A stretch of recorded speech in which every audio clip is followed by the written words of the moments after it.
And we'd like to thank Desert Financial Credit Union for sponsoring the KRIM Community Spotlight program. Good morning, Rim Country.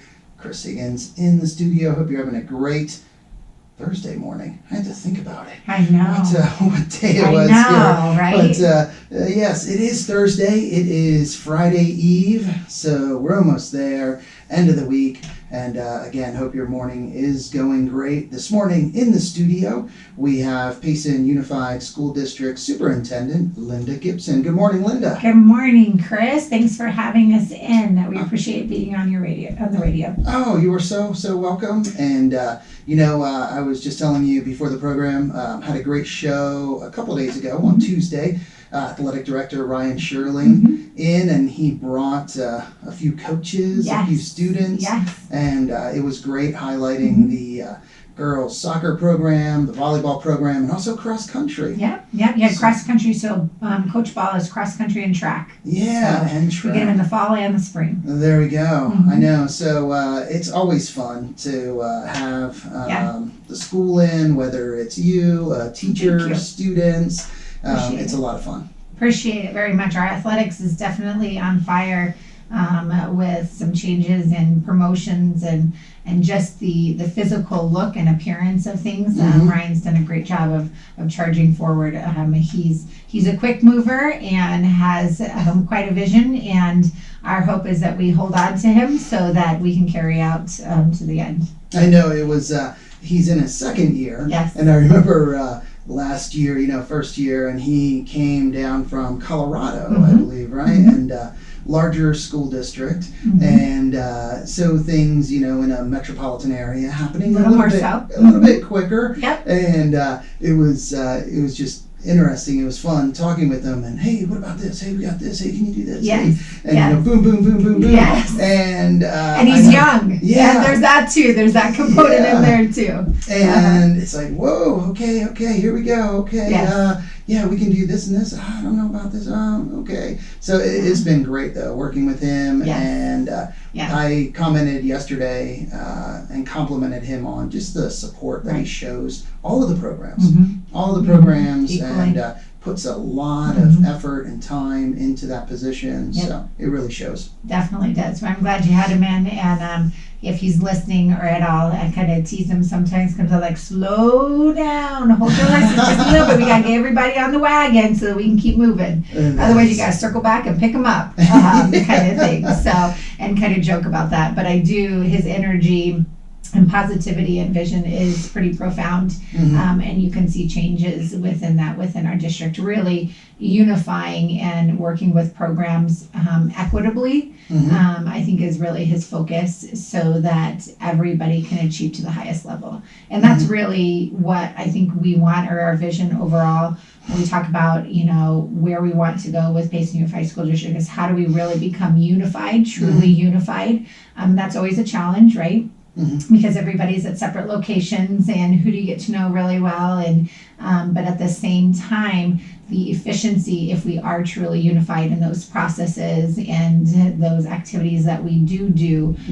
Otherwise, in our rural community and within our rural school district, the beauty of the people we work with is that everybody wants to help. There's such a service attitude across, I could say, in Payson as well as fully within the district, that sometimes within that, if we don't have processes lined out and expectations, then people do other things that maybe somebody else has already done but didn't know somebody else already did, and it just causes sometimes a little more work for each other, all out of the goodness of their heart to serve, which, as we know, any strength, if it's in the extreme, can become a constraint. And so I think that's really what we're trying to focus on, is how do we set those processes up and expectations so the communication is clear and everybody is working together for the good of the whole, not the good of the individual, if that makes sense. Oh, yes.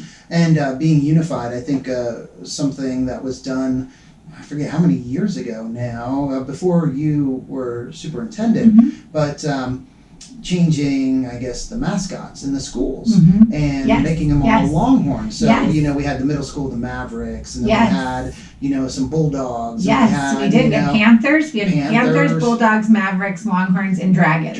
Yeah. So we had 5. Yeah. And so we always tease, okay, so a lot of people know that, coming up through education here in Payson in my educational career and spending a lot of time at Payson Center for Success High School, we were the Dragons. And I don't know, at that time, as a teacher at PCS at the time, I was like, how come we stayed the Dragons? How come we didn't change and become like the Longhorns' cousin or something? I don't know, or something like that. And I don't know the story because I wasn't in the leadership role of being part of the leadership team, but I do think that was very profound for our community that we all became Longhorns. I know, we can go into the dragon thing, but I'm not going to. It's all good in that sense, because we're all part of one, and that's what's important. But yet we're all unique individuals within this one, and that's the piece that we hold on to and everything. And I love little Longhorns. Little Longhorns.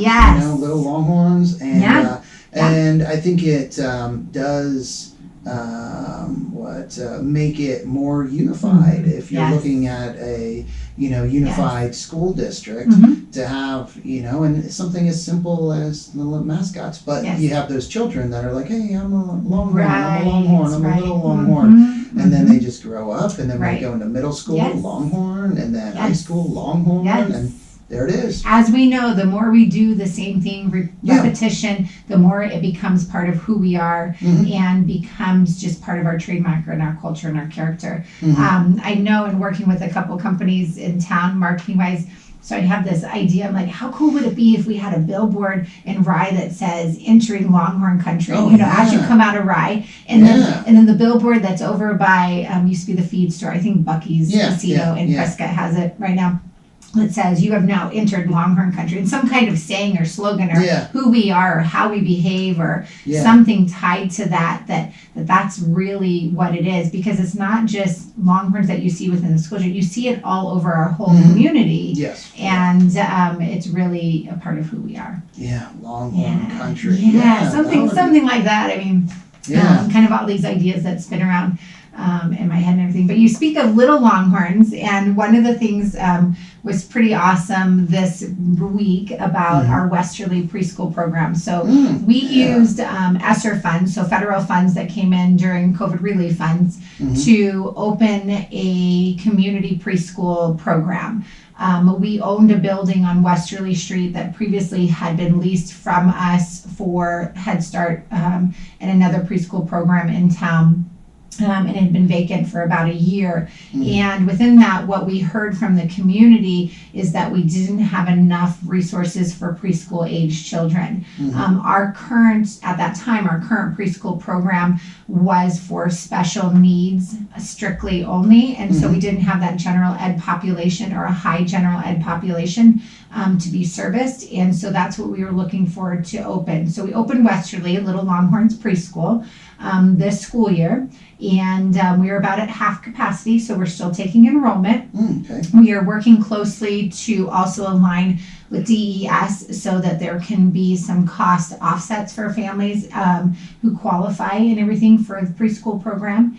And we just felt, as many of us know, that the earlier we get students or children involved in the educational process and learning, the better off they do moving forward and everything. So we do have that started over on Westerly. We just had a ribbon cutting last Monday, if I have my weeks right in my head, and everything. And so we do have 2 preschool programs currently within the district. But the cool thing that happened this week, on top of just that opening, is and actually was promoted and as a celebration at the state level. We were kind of surprised to see our state superintendent, when he was doing a meeting and a presentation of profound things that are happening in the state of Arizona, and Payson Unified School District was mentioned.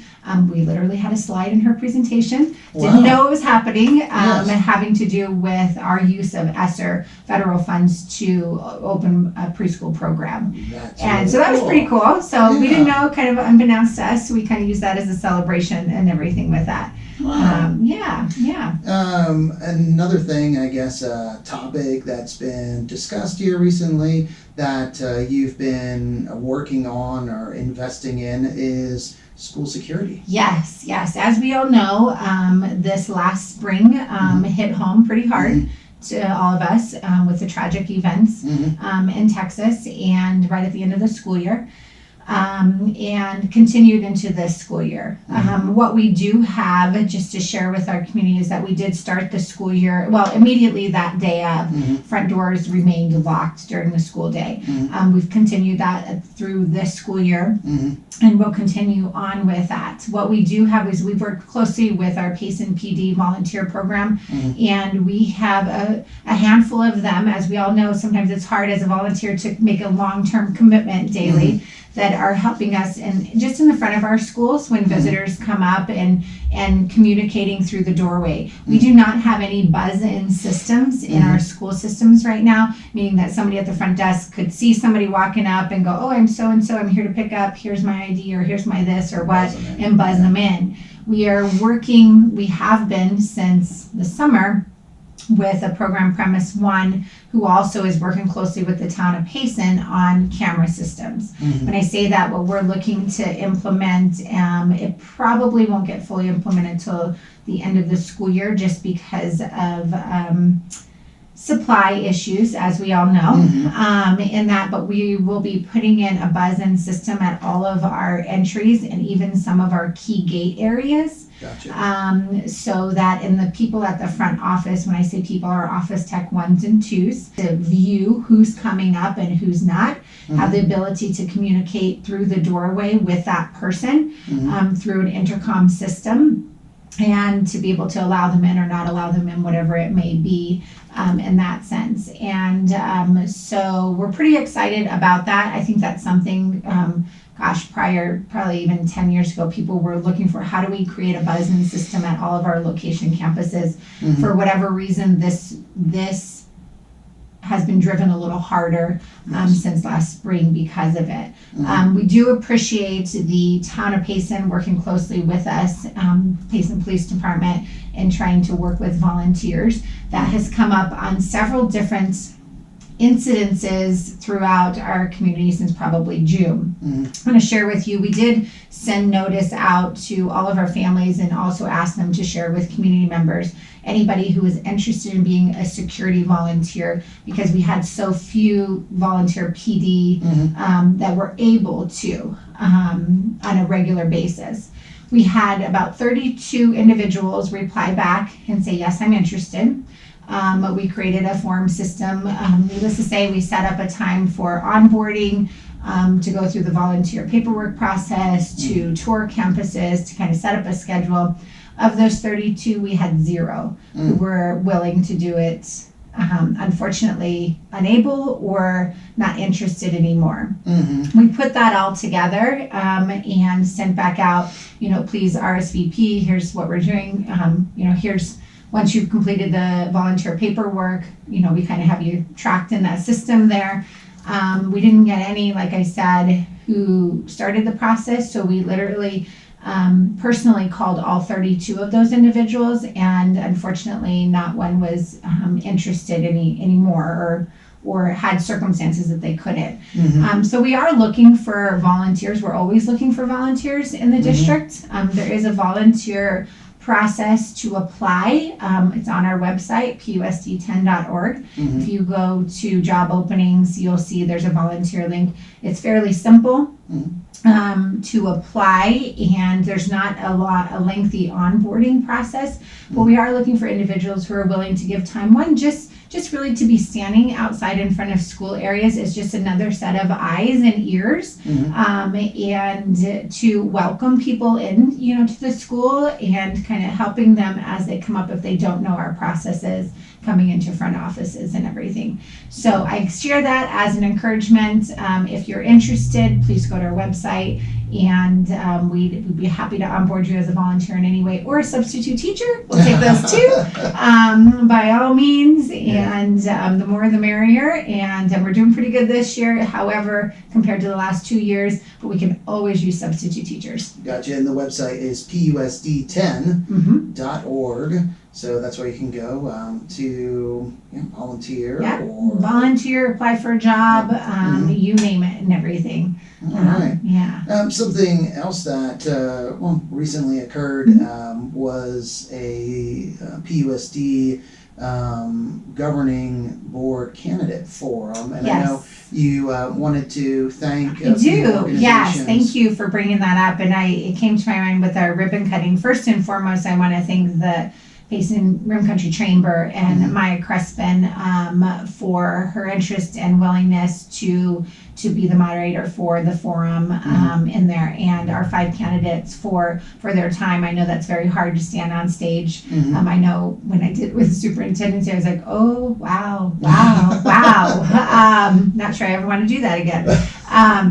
With that being said, Rim Country Rotary and our Zangari Kiwanis were sponsors of that event. And I very much appreciate, listening to the candidates, being a part there. I know I had a timer was my job type thing, but being able to have a nonpartisan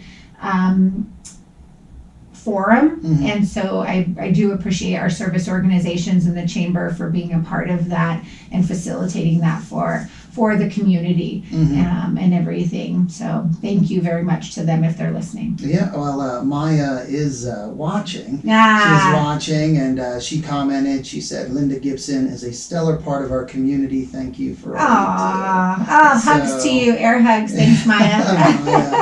Maya right back at you. Yeah, I know. Maya does an incredible job with the chamber. Wow. Maya and Miranda now on board there. And the board, board is very active, doing a lot, and they're looking for new board members as well. Yes. So they're going to have a meeting, and you can go to the Rim Country Regional Chamber of Commerce website to find out when that meeting is, and they're looking at candidates or soliciting candidates for those board positions. Yes. I appreciate you mentioning, a board and employees within the organization rather than the chamber. But when we think about all organizations, and tying that back to the school district, is things happen in the community and we don't realize how much happens on the back end to make things happen in the community, right? It's like you put on a fantastic event and only you who put it on know what didn't quite go right. But we try to protect the public from knowing that didn't quite go right, right? In that sense. And the same thing goes for our current school board that we have right now, and all of our faculty and staff that are behind the scenes to make events and things happen. There's a lot of back end work that people do not see. It's like the iceberg, right? You only see the tip of the event. You don't see all of the underlying. So speaking of the chamber and the chamber board and the chamber members or employees even there, Maya leading that charge, and within the school district, same kind of situation, that so much goes into putting things together. And sometimes we forget that, and how much when an event or something goes well, that we really need to hold on to those celebrations a little longer. We're quick to dismiss and go, okay, that was good, moving on, but we really should hold on to it. That was really good. Let's hold on to that. More so than, when one little thing goes maybe not so good, and we tend to, as a society, hold on to that little piece of negative longer than something that's really good for a short period of time. I'd love to see that be reversed in society, where we hold on to the celebrations a little longer and the accomplishments. You're asking for a lot. I know. But if I just start with me, and then we start with, maybe it'll bleed into the next. Bleed, maybe not the right good word. It will. The energy will catch on, and maybe. It reminds me of like the Lego movie. The Lego movie and the little guy. Everything is wonderful, and he's just like, okay. He's like, hey. And sometimes we do have to do that, like, it's all gonna be okay. So another thing I think that it would be good to talk about or mention, there has been some, lack of a better word, criticism of the 4-day school week. And one of the things I hear, and it's mainly from people that just, they don't know. They don't know, but they'll say, well, that 5th day, that Friday has been taken away from students, so they don't have an opportunity, to learn, to if they need help or whatever. But that isn't the case. That is not the case. No. So a couple things on the 4-day school week. We have a majority of our families are in favor of the 4-day instructional week. That's very important to us to monitor, engage as we continue through this. It's only year 2. With that also, and just to share some information, then I'll go into what we do have on Fridays, is there's been some comments made, or I've been asked, I should say, about the number of hours that students are in school. And the number 1,000 hours keeps coming up. And just to share with the public that all of our students are in school over 1,000 hours on a 4-day instructional week. And so I just want to share that. When it comes to Fridays, we did have when we first went into the 4-day instructional week, we had a group, no, I shouldn't say a group because they weren't collectively, but some individuals who shared concerns. There were 3 of us that reached out to every single one of those families and to listen, to try to understand what their concerns were and to address those. There was only, out of those, there was only 5 people, literally only 5, that said, I'm just extremely concerned about Fridays. What am I going to do with my children type thing. With that, we did have a short day Friday program last year, only for younger kids. Gotcha. What we heard is that, gosh, maybe more kids would come if we created a program that was a longer period of the day on Friday. So we created a Friday program for kids K-5 that runs from 8:30 in the morning till 2 in the afternoon. I think I have that time right off the top of my head. With that being said, we provide a breakfast snack, and then we also provide lunch for them. And we have some outside entities. God bless you. Excuse me. Yeah, we have some outside entities that are coming in, doing some other special programs with those students during that time. We we have the capacity to service about 100 students. We had about 100 who said that they were interested. The numbers have fluctuated of who is showing on Friday over the time. So that's at our K-5. It is housed at Julia Randall Elementary School. And then we have at Rum Country Middle School a STEAM, which people used to think of it as STEM. If they don't know the science, technology, engineering, math, and A was added for arts. So it's actually STEAM now, not just STEM. And so it's a STEM robotics, where robotics is part of that STEAM program to really more so provide mentoring for students of interest and one-on-one instruction type things going on. So we have that at the middle school from 9 to, I think I wrote it down, as it said 9 to 11 or 9 to 11. And then at the high school, we provide tutoring in any content area from 9 to noon every Friday. We've done that. We've always provided some type of tutoring. Previous years, it was on Saturday rather than on Friday. It's now on Friday. And that is housed physically at Payson Center for Success off of Wade, is where that tutoring is offered for students on Friday. There's other tutoring offered at every single campus. I did not write down the details of when and where, but we've got before school going on, we've got after school, we've got how students are referred to come to tutoring and so forth, and how parents are contacted with that.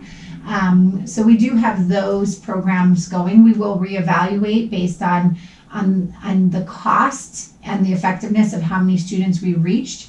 It is not inexpensive to run a Friday program. I will tell you that. We feel that it's valuable and worth it.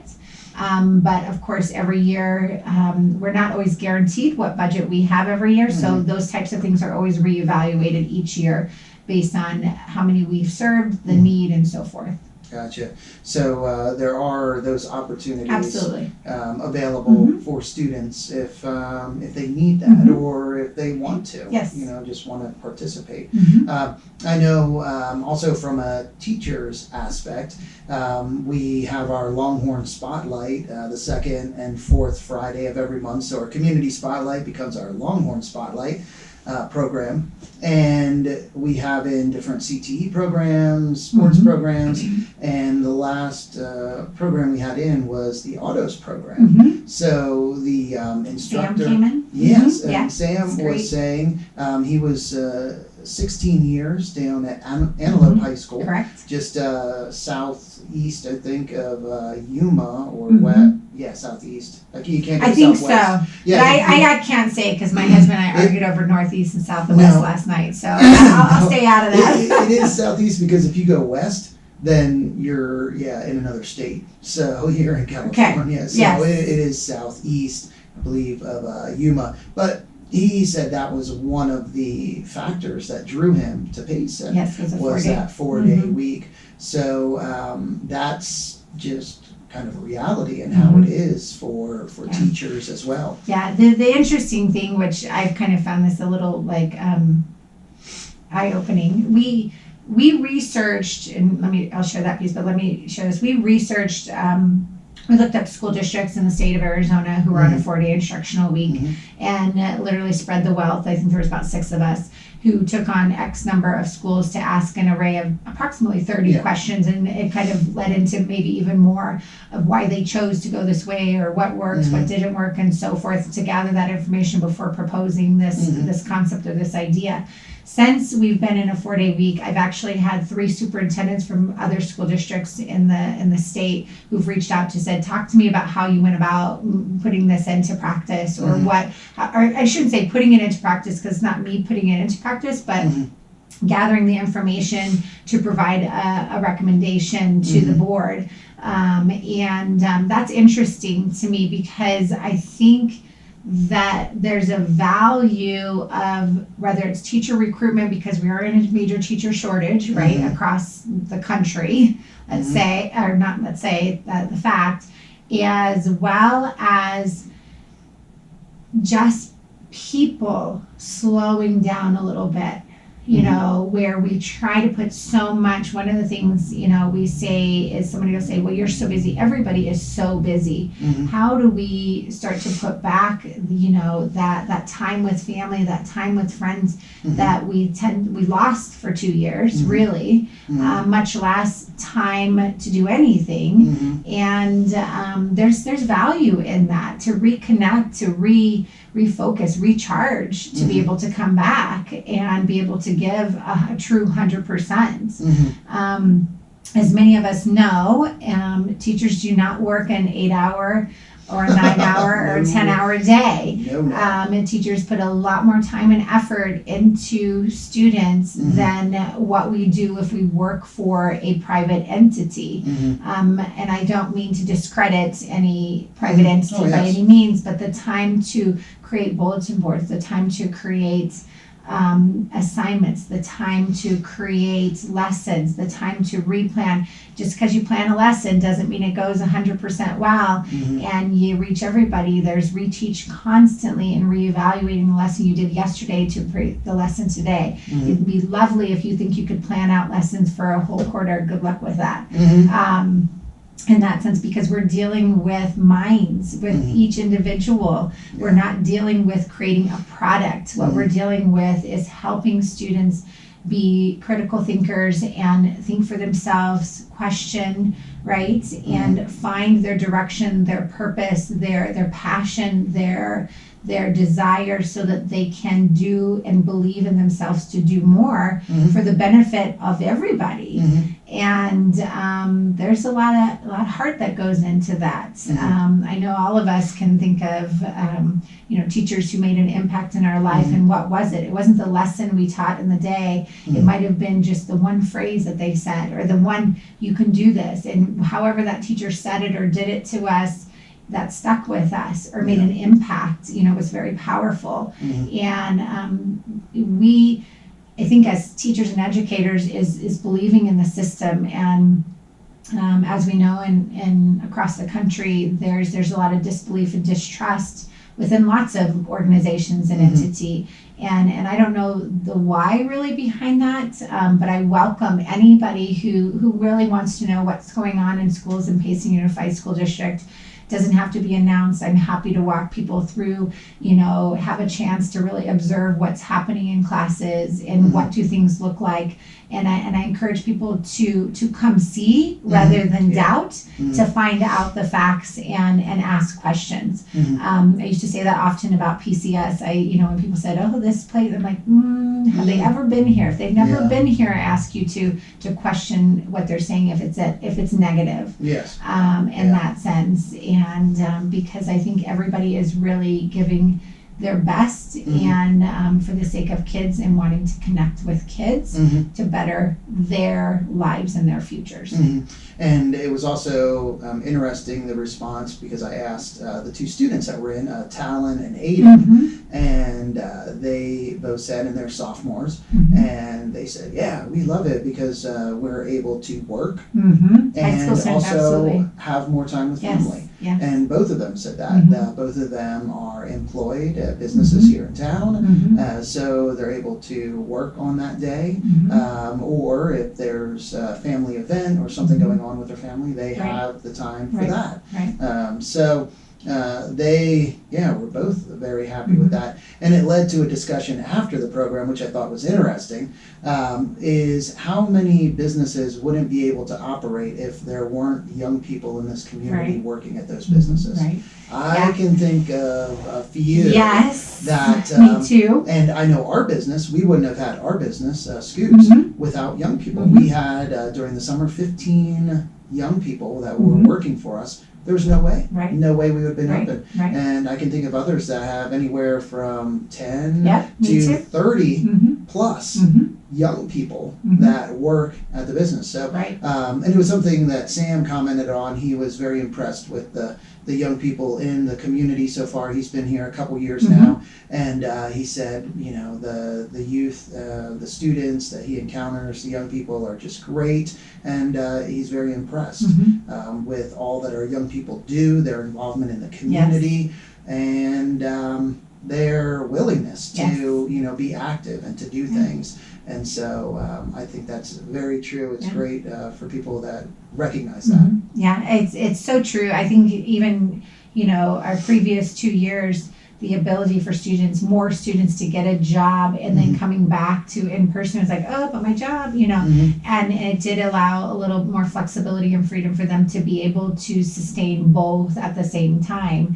And so we heard that a lot from our high school community, of course, more than anywhere else, but we do have a high population of students who work, and sometimes there's a piece out there where people think kids aren't, they're not career or job, but they are. They really are, if they're given the opportunity for it.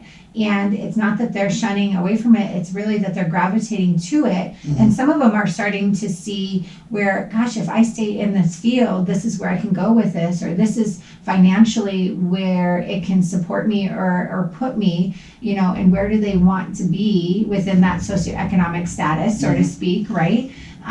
So much so that there are many careers out there that are not college related, whether it's trade schools. How do I advance? And really our job is to work with kids to go, okay, but here's how much opportunity you can get if you do something post-secondary to gain those certificates or to gain that degree. Because even if, I joke, my own son, he says, but after college, it's just going to be a piece of paper. I said, yes, but in 10, 20 years, it may have the opportunity to advance you even further, or 5 or 4 or 3 or whatever it may be, and you never know. But if you don't have that, sometimes it does create limits. Now, that's not to say there are many professions out there. I have some dear friends, in many areas that their education post post high school is on the job training, right? And they're extremely successful. So there's so many avenues. So not one is right for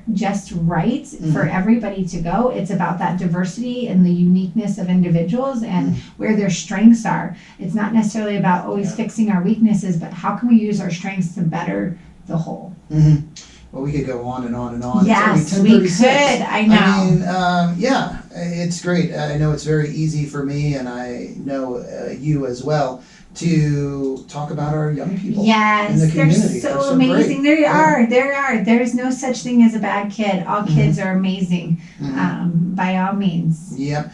But it's time to get back to the music here on KRIM. So we're going to be hearing from The Who, Steely Dan, Eddie Money, Talking Heads, and more. But first, let's get a quick update from the National Weather Service. And again, thank you. Thank you, Linda, Chris. Appreciate the time. So much for coming on today, taking the time out of your day to come in here. Thank you. For Payson and surrounding areas. All right. Yeah, I looked down and I'm like, oh my God. Oh yeah, sorry. I can go on and on. We talk about kids or school